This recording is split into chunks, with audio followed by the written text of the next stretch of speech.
Buying your retirement home should be an exciting thing and certainly not terrifying. But many people end up with regrets from making just a few wrong moves. So today I'm going to give you some tips on how we can avoid those mistakes and have a enjoyable, profitable home buying experience for your retirement. The first big mistake, and probably the biggest, is people don't know their numbers. You might have a number in your head, but that number may be based on what you think the market is doing or what it was doing 28 years ago when you bought your home. Home prices have risen. Certain parts of the country are more expensive than others. So if you've seen this video, you're on the right track. You've come to YouTube for some research, but we need to have a conversation about what are the real values in different parts of the country. The other thing we need to think about is, do you need financing? Maybe you're not selling your home yet and you want to get a mortgage when you purchase your retirement home. Or maybe you're getting a big nest egg out of your home and you're still okay with a very small mortgage to do some things to the house, some improvements, or these days, you might be able to do better with an investment in another place. But we need to have those conversations well in advance of your house hunting trip so that you know what to expect and what to plan for. What happens to a lot of people, again, they're just saying, well, I want to spend, no more than $450. Well, to get what you want may no longer be $450, or maybe you could get that done for $400,000. We won't know until we have the conversation. I can relate to you what local markets are doing in Arizona, Texas, Nevada, California, all of those places. We can pull those numbers and give you a really good idea of what to expect depending on what type of home you need and what your needs are community-wise. That has a lot of bearing on what you choose. So the numbers are the biggest thing, I would say, and that's why I'm talking about that here first. Be sure to know your numbers. Don't just end up at a model home center and buy what looks pretty because you've always wanted it. Maybe too much or it may be too little. So let's talk first. Mistake number 2, still on the money track here, is not planning for the other expenses. You guys have been budgeting all of your retirement expenses. I know you've got the spreadsheets, and that's a smart way to go. But factor in things like monthly HOA fees, any move-in fees. A lot of places, let's say in Florida, might have a bond that you have to pay. The Villages, wink, wink, it's my favorite. And then in Arizona, we have what we call capital improvement fees. That might be 1 year's worth of HOA, maybe $3,000. It could be as high as 5, 6, or in some trilogy communities, $9,000. It just depends on the community. So that should be part of your research. Then I want you to think about things like, what will it cost to landscape this new home that I'm buying? That, you guys, is a big, big expense that a lot of people aren't thinking. They're thinking again, well, 28 years ago, we paid $3,500 for landscaping. We should be able to get it done. No, you can't. And you certainly can't do pools and waterfalls and lighting and a pergola for cheap. Times have changed since you bought your last home. And if you're looking for a dream home scenario, that's great, but know your numbers. Don't just buy your home, pick a big lot based on what this imaginary dream is in your head, because you're in for a big shock when you see what it's going to cost to do all of that. Now, if you're buying a resale home, you want to be thinking about things like, when was the roof done on this house? If it was 22 years ago, you're going to need to plan for a new roof on that home. If it's a really great house, okay, we'll factor that into your offer. But sometimes those sellers just are not willing to negotiate because they're just not. And so you're not going to get a lower offer and then ask for a new roof. It doesn't work that way. So you need to be building in some of those systems costs. And a lot of people don't do that. Even with a home warranty, they're not going to cover a whole brand new HVAC system. You are going to need some money in your slush fund to pay for some of those repairs, if not at the beginning, in a few years. I know this because I see it all the time. And then people call me and say, oh my gosh, now what are we going to do? Or we have this happen, sewer lines. If you're buying in an older area, let's say Sun City or the Boulders up in North Scottsdale, we've had this happen in both places, cracked sewer lines. That could be a $10,000 to $15,000 expense, you guys. You want to talk about a big regret? You go to flush your toilet, you don't have a sewer line, you've got to write a check for that on that day. You better have money in the bank, or better yet, use us as your agent, and we'll make sure we test for that in advance. But these are the things that cause people huge amounts of stress after they move in. I want you to be mindful of what can happen and how we're going to counteract it. The next big thing that people, I hate to say, really mess up is the timeline. Some people start looking 5 years out, and I think I've talked about this in other videos. You guys, what is happening today in a community or even a city will be totally different in 5 years. Take your vacation to Hawaii. Do not take vacations to 55 plus communities. It really is not going to do much. I guess maybe you could rule some things out, but I think your timeline needs to be a little tighter than that to get a real view of what's going on. Now, the other problem we see is people do come out here on that house hunting vacation. They fall in love with the home of their dreams, thinking our home will sell immediately. We know our market is so hot, and we think our home is so special, it'll be gone in minutes.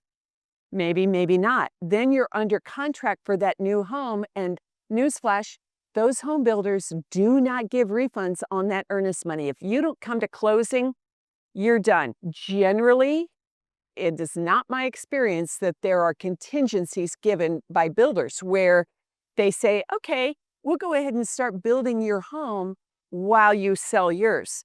And then if it doesn't work, you can have your money back. Not so, my friend. Do not be the one that gives that earnest money back. They don't negotiate. They don't play where that money is concerned. Your money is gone the minute it is released to them.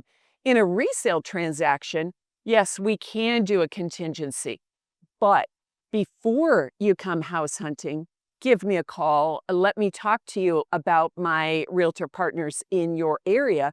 Let's get a number for what your home is worth so we know how much money we're playing with, as well as what is the realistic timeline for selling your home.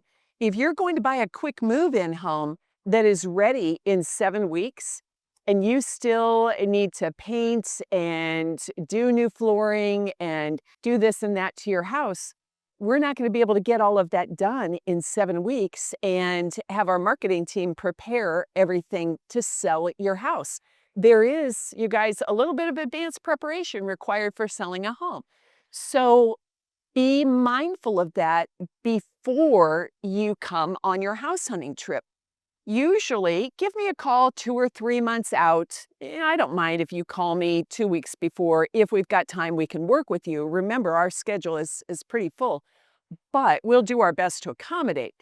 But you really need to be thinking about the timeline when you're making your overall plan. I think it is super important. And a lot of people come out here and then make an emotional decision, and then they're literally under the gun to get their house sold. Kind of ruins your experience, and it's a very stressful push to the end for you. I don't want you to be in that position. I want you to have a good, happy, enjoyable thing. This is the last big purchase you're going to make for many, many people. Let's do it with the right timing. The next big regret I see, it's kind of a twofold thing here, is falling for that golden egg home. A golden egg home is one that is perfect in every way, and we do see them. They'll have beautiful landscaping. They'll have a beautiful pool. They'll have all the things. Well, guess what? Lots of people are going to want that golden egg home, and they're all going to be bidding on it with you, especially if we're in the season, which really is about February until April. Lots of buyers out there competing for that perfection. So maybe you look for something less perfect and focus more on your community. If you're in a 55 plus community, that's easy to do. We find the best place with the best amenities that interest you. If you're retiring, let's say to a college town or just to a more rural, peaceful area, same thing. If that home is that amazing, chances are other people are going to want it. Maybe you buy something a little less golden egg and then you make it your own golden egg, i.e., feather your own nests. I see people making mistakes with that all the time. They're overpaying for somebody else's improvements. Case in point, there was a home in Pebble Creek that I had a client that offered on, and thankfully we did not win because that guy had that thing priced at an amazingly high level based on what the model home prices were, but it was a used home. Yeah, it was very nice, but I didn't see a need for my client to pay a premium for his so-called imported Italian paint. I could have mixed that up from Home Depot with some lime wash, same thing. So don't be overly impressed by shiny objects. Let's look for really good bones, and yes, still nice for you, but don't go crazy buying what used to be somebody else's dream, thinking that's your dream. You might move in and definitely regret it later. Now, the next regret that a lot of people have, and we've in the past few years had a big run up in values, and I've seen people sit at a table, we're having coffee, trying to decide on which home, and they're computing numbers. If the appreciation is this plus this over the next 10 years, I'm going to have this. You know what? You may or you may not, but why do you care? That shouldn't be your focus. Don't bank on your future equity. Buy the best home for you now. I don't know about you guys, but I'm going to live the way I want, and then I'm going to let my kids deal with it at the end. If you think, though, there's any remote chance, and this is something definitely to consider, we need to buy right so that if we have to sell, my team and I can get you out of that house without a big financial hit. Where some people make a mistake is they don't buy right. Then they're very sad when I say, oh, you paid this much for your home 2 years ago. You overpaid and now it's gone down in value. That's not a fun conversation to have. And if they need that money, maybe to pay for assisted living and those kind of things, that can be a big hit to your budget. So we need to buy right for today, for your needs. Only focus on the resale in the next few years. Beyond that, it's not an investment that is used for appreciation. Let's say like your 401ks and other accounts that you might have. Now, when you get older, you could utilize a reverse mortgage to take a little equity out here and there. If, let's say, the stock market doesn't do as well as we thought, you'll have some home equity, and that could help fund some of your care expenses when you're in a much older and less healthy position. So that's good. But do not start calculating, a 8% increase every year over the next 10 years. We're not in those times now. That was the COVID times. That's done. Huge appreciation. And those of us who bought homes, that's how we're moving to 55 plus communities. We're able to sell out of our regular home and use that equity to buy our retirement home. But for your retirement home, it works different than your home while you were still working, maybe raising a family, that kind of thing. So be mindful of that this home is a place to lay your head.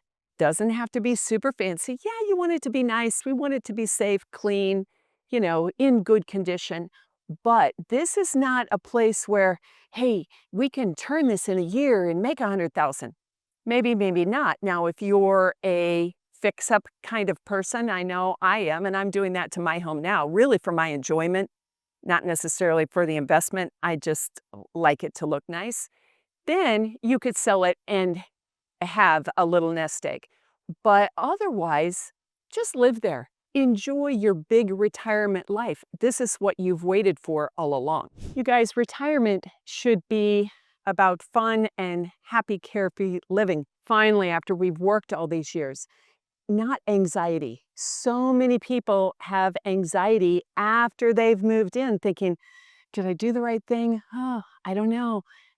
Well, we're going to find out. If you listen to what I've just told you, your anxiety load will be at least cut in half. There's always a little bit of stress with a move, but let's mitigate the bulk of that. All you need to do is reach out to me at the number below on the screen, and I will have a conversation with you about how we can make your retirement home search a peaceful, happy, productive, profitable experience.